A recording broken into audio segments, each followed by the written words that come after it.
beer called lager. Lager does come from the German word lagern, meaning to rest. So these German immigrants would store their beer in wooden casks in underground caverns and caves.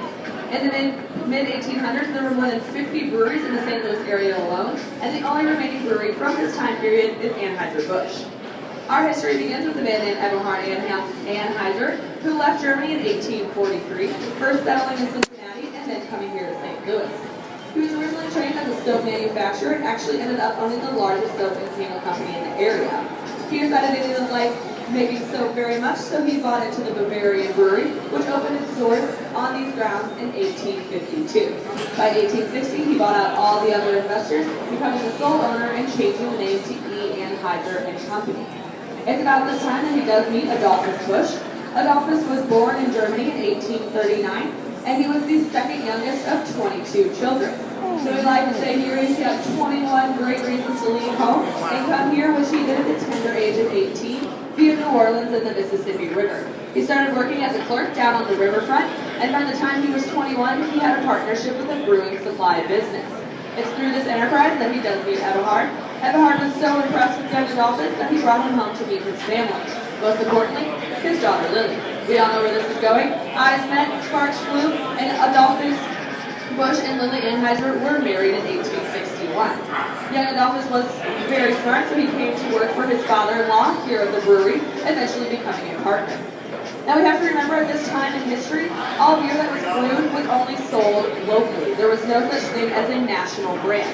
Well, Adolphus Busch wanted to change this, so he got together with his buddy Carl Conrad in 1874, and they developed a brand that would succeed beyond anyone's expectations. Can you all tell me what that was? Budweiser. Great, this is a good crowd. They chose the name Budweiser because it would appeal to German immigrants like themselves, and would also be easily pronounced by Americans. Budweiser was so successful, it did become the company's flagship brand, and remains there still today. By 1879, the company changed its name to Anheuser-Busch Brewing Association to recognize all of Adolphus' efforts. Sadly, the following year, Eberhard did pass away, but Adolphus took over his role as president for the next 33 years until his own death.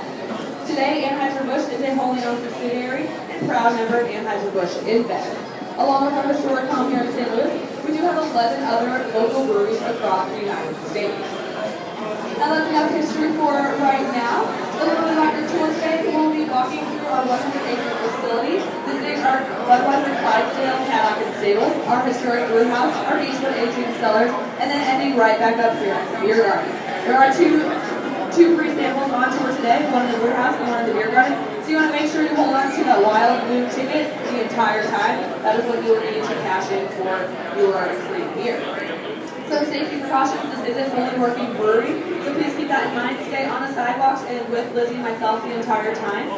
And if you have any children or adults who like to act like children around free beer, please keep them off your shoulders and by your sides at all times as well.